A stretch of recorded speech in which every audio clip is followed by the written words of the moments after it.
ಏನೋ ಪ್ರಾಪರ್ಟಿ ತಂದೆ ತಾಯಿಗಳು ಬಿಟ್ಟು ಹೋಗದೆ ಇದ್ರು ಕೂಡ ನಮಗೆ ಜನ್ಮ ಕೊಟ್ರಲ್ಲ ಅನ್ನೋ ಒಂದೇ ಕಾರಣಕ್ಕೋಸ್ಕರ ಅವರನ್ನ ಕೊನೆ ತನಕ ನೋಡ್ಕೋಬೇಕಾಗತ್ತೆ. ನಾವು ಚಿಕ್ಕ ಮಕ್ಳಿದ್ದಾಗ ನಮ್ಗೆ ಕಂಟ್ರೋಲ್ ಇಲ್ದೆಲ್ನೇ ಇರುವಾಗ, ಒಳತಿ ಯಾವ್ದು ಕೆಡತಿ ಯಾವ್ದು ಅಂತ ಗೊತ್ತಿಲ್ಲದೆ ಇದ್ದಾಗ, ತಂದೆ ತಾಯಿಗಳ ಮೇಲೆ ಅಸಹ್ಯ ಮಾಡಿದಾಗ ಅವ್ರು ನಮ್ಮನ್ನ ಸಾಯಿಸ್ಬಿಟ್ರೇನು? ಇಲ್ವಲ್ಲ. ಈಗ ಅವ್ರು ಆ ಏಜ್ ತಲುಪ್ತಾರೆ, 80 ಆಗುತ್ತೆ, 90 ಆಗುತ್ತೆ, ಪ್ರಾಸ್ಟೇಟ್ ಎನ್ಲಾರ್ಜ್ಮೆಂಟ್ ಇರುತ್ತೆ, ಮತ್ತೊಂದಿರುತ್ತೆ, ಮಗದೊಂದಿರುತ್ತೆ, ತೊಂದರೆ ತಾಪತ್ರಗಳಿರುತ್ತೆ, ಕೈಕಾಲ್ ಬಿದ್ದೋಗೋ ಪರಿಸ್ಥಿತಿ ಬಂದಿರುತ್ತೆ, ಕಂಟ್ರೋಲ್ ಇರಲ್ಲ ಆರ್ಗನ್ಸ್ ಮೇಲೆ. ಅಸಹ್ಯ ಪಟ್ಕೊಳಕ್ಕಾಗತ್ತಾ? ಅವ್ರಂಗೆ ಅಸಹ್ಯ ಪಟ್ಕೊಂಡು ನಮ್ಮನ್ನ ಬೀದಿಗೆ ತಳ್ಬಿಟ್ರ? ಇಲ್ವಲ್ಲ. ಸಾಕಿದ್ರು ತಾನೆ, ರಾತ್ರಿ ಇಡೀ ಎದ್ದೋಳು ನೋಡ್ಕೊಂಡ್ಲು ತಾನೆ, ಜ್ವರ ಬಂದಿದ್ದಾಗ ನಮ್ಮಮ್ಮ ಅನಿಸ್ಕೊಂಡೋಳು. ಮಾರನೇ ದಿನ ಕೆಲ್ಸಕ್ಕೆ ರಜೆ ಹಾಕಿದ್ಲೇನು? ಇಲ್ಲ. ಈ ಮಗುನು ಇಟ್ಕೊಂಡು, ಆ ಅನಾರೋಗ್ಯದ ಮಗುನು ಇಟ್ಕೊಂಡು ಒದ್ದಾಟ ಮಾಡ್ಕೊಂಡು ಸಾಕಿದ್ಲು ತಾನೆ.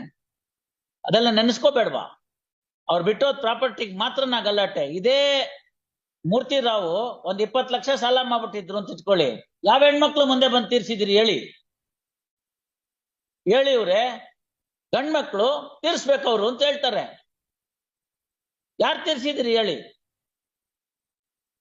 ಅದೇ ಅಕ್ಕನ ಮಗಳ ತಂಗಿ ಮಗಳು ಇವ್ರದ್ದು ಮದ್ವೆ ಆಯ್ತು ಅಂತಂದ್ರೆ, ಅಕ್ಕ ಅಥವಾ ತಂಗಿ ಮದ್ವೆ ಆಯ್ತು ಅಂದ್ರೆ, ಆ ಗಂಡುಡ್ಗ ಆದವನು ಕೊಂಚೆ ಮೇಲಕ್ಕೆ ಕೊಟ್ಕೊಂಡು ಊರೆಲ್ಲ ಓಡಾಡಿ ಬಡಿಸೋದ್ರಿಂದ ಹಿಡಿದು ಎಂಜಲ್ ಲೋಟ ತೆಗೆಯೋದ್ರಿಂದ ಎಲ್ಲ ಮಾಡಿರ್ತಾರೆ. ಹೆಣ್ಮಕ್ಳು ಏನ್ ಮಾಡಿದ್ದಾರೆ? ಗಂಡ್ಮಕ್ಳು ಮದ್ವೆನಲ್ಲಿ ಚೆನ್ನಾಗಿ ಮೇಕಪ್ ಮಾಡ್ಕೊಂಡು, ರೇಷ್ಮೆ ಸೀರೆ ಉಟ್ಕೊಂಡು, ಇಲ್ಲಿಂದ ಅಲ್ಲಿಗೆ ಟಪ್ಕು ಅಂತ ಓಡಾಡ್ಕೊಂಡು ನಿಂತ್ಬಿಟ್ಟಿರ್ತಾರೆ. ಅವ್ರು ಹೇಳ್ತಾರೆ ಊರವರೆಲ್ಲ, ಗಂಡ್ಮಗು ನೀನು ನಿನ್ ತಂಗಿ ಮದ್ವೆ ಮಾಡ್ಬೇಕು, ನಿಮ್ ಮನೆ ಮನ್ತನದ್ ಕಾಪಾಡ್ಬೇಕು ಅಂತ. ಆ ಸಿಸ್ಟಮ್ನ, ಆ ಸೊಸೈಟಿನ ಬರೇ ಒಂದ್ ಸೆಕ್ಷನ್ 6 ಹಾಳು ಮಾಡ್ಬಿಡ್ತು. Look at China, population explosion ಅನ್ಬಿಟ್ಟು the government put certain restrictions. Today there is a population decrease. China is feeling difficulty. Japan, China ಇಲ್ಲೆಲ್ಲಾನು ಮುದುಕರೇ ತುಂಬ್ಕೊಂಡ್ಬಿಟ್ಟಿದ್ದಾರೆ. ಇವಾಗ ಚೈನಾದವ್ರು ಹೇಳ್ತಾರೆ 3ನೇ ಮಕ್ಕಳು ಮಾಡ್ಕೊಂಡ್ರೆ ಗೌರ್ಮೆಂಟ್ ಕೆಲಸ ಕೊಡ್ತೀವಿ ಅಂತ. This is the result. So ಅದನ್ನ ನ್ಯಾಚುರಲ್ ಆಗಕ್ ಬಿಟ್ಬಿಡ್ಬೇಕು. ಗೊತ್ತಾಯ್ತಲ್ಲ? ಹುಲಿ 1 ಮರಿನೋ 2 ಮರಿನೋ 3 ಮರಿನೋ ಹಾಕುತ್ತೆ ಕಾಡಿನಲ್ಲಿ, ಜಿಂಕೆ 12 ಮರಿ ಹಾಕುತ್ತೆ. Look at the life cycle ಅಲ್ವಾ?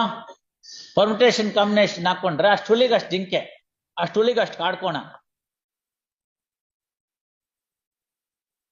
ನಾವು ಆಲ್ಟರ್ ಮಾಡಕ್ ಹೋಗ್ಬಾರ್ದು, ಅದನ್ನ ಬಿಡ್ಬೇಕು ಅಷ್ಟಕ್ಕೆ. ನಾನು ಏನಿಲ್ದೆ ಹೋದ್ರು ನಿಮ್ಮನ್ನ ಈ ಭೂಮಿಗೆ ತಂದ್ರು ತಾನೆ.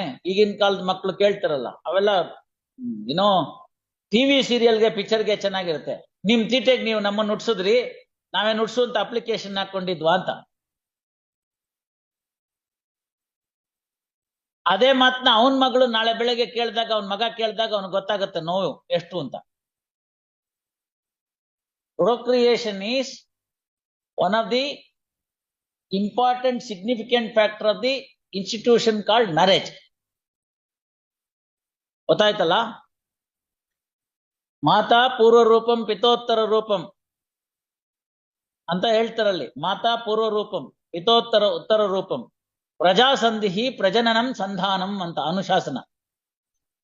ಎಷ್ಟು ಕ್ಲಿಯರ್ ಆಗಿ ಹೇಳ್ಬಿಟ್ಟಿದ್ದಾರೆ ನೋಡಿ. So procreation is one of the important and fundamental and significant factor of a institution called marriage. Otherwise, one day the whole system will come to an end. Whole generations will come to an end. ಇಬ್ರನ್ನ ಒಂದೇ ಶಾಲೆಗೆ ಹಾಕಿ ಇನ್ನೂ ಒಂದ್ ಹೆಜ್ಜೆ ಮಗಳನ್ನ ಚೆನ್ನಾಗಿ ನೋಡ್ಕೊಂಡಿದ್ದೀನಿ. ಆತರ discrimination ಮಾಡು ಅಂತ ಯಾರು ಹೇಳಿಲ್ಲ. ಯಾಕೆ ಅಂದ್ರೆ ಮಗಳನ ಮುಖಾಂತರ ಕನ್ಯಾದಾನದ ಫಲ ಸಿಗುತ್ತೆ ತಂದೆಗೆ. 21 ಪಿತೃಗಳು, 21 ತಲೆಮಾರು ಇರುತ್ತಲ್ಲ ಅಪ್ವರ್ಡ್ಸ್, ಒಂದು ಕನ್ಯಾದಾನದಿಂದ ಅವ್ರಿಗೇನಾದ್ರು ತಿಥಿಪತಿ ಆಗಿಲ್ದೇರೆ ಅವರೆಲ್ಲ ಮೋಕ್ಷಕ್ಕೆ ಸೇರ್ತಾರೆ ಅಂತ ನಂಬಿಕೆ. ಗಂಡೆತ್ಕೊಂಡ್ರೆ ದನ ಇಸ್ಕೊಳ್ಳೋದಷ್ಟೇ ಹೊರ್ತು ಕೊಡೋದಿಲ್ಲ. ಅರ್ಥ ಆಯ್ತಲ್ಲ? ಇವೆಲ್ಲ ಇದೆ, ಅವೆಲ್ಲ ಇತ್ತು. ಮೇನ್ ಸಿಂಧುಲಾ ತೆಗೆದ್ ನೋಡಿ, ಅದೆಲ್ಲ ಎಷ್ಟು ಚೆನ್ನಾಗಿ ಡೀಲ್ ಮಾಡ್ತಾನೆ ಅಂತ. ರಾಘವಾಚಾರ್ಯಲ್ಲೂ ಇದೆ. You should read that portion.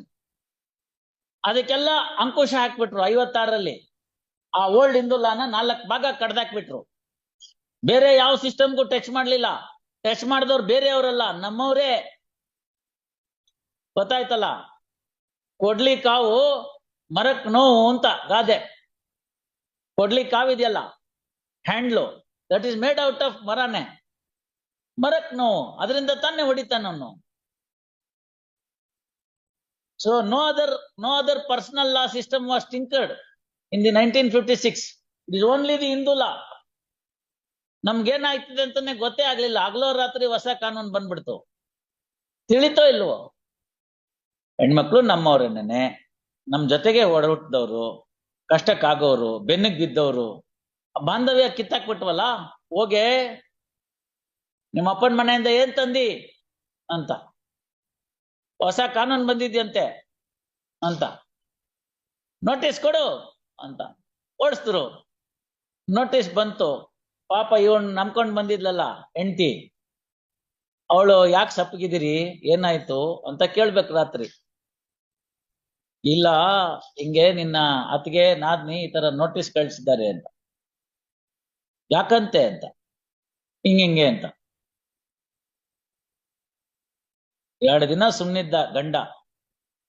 3ನೇ ದಿನ ಯೋಚನೆ ಮಾಡ್ದ, ನಿಮ್ಮಪ್ಪನ ಮನೇಲಿ ಏನೇನಿದೆ ಅಂತ. ಆಯ್ತಾ ಇಲ್ಲ? ಈ ಕಡೆ ಪ್ಲೈಂಟಿಫ್ ಲಾಯರ್, ಆ ಕಡೆ ಡಿಫೆಂಡೆಂಟ್, ಈ ಕಡೆ ಡಿಫೆಂಡೆಂಟ್ ಲಾಯರ್, ಆ ಕಡೆ ಪ್ಲೈಂಟಿಫ್. ಸರಿ ಹೋಯ್ತಾ ಇಲ್ಲ? ತಪ್ಪು ಇವ್ರೆ. ಗೊತ್ತಾಯ್ತಲ್ಲ?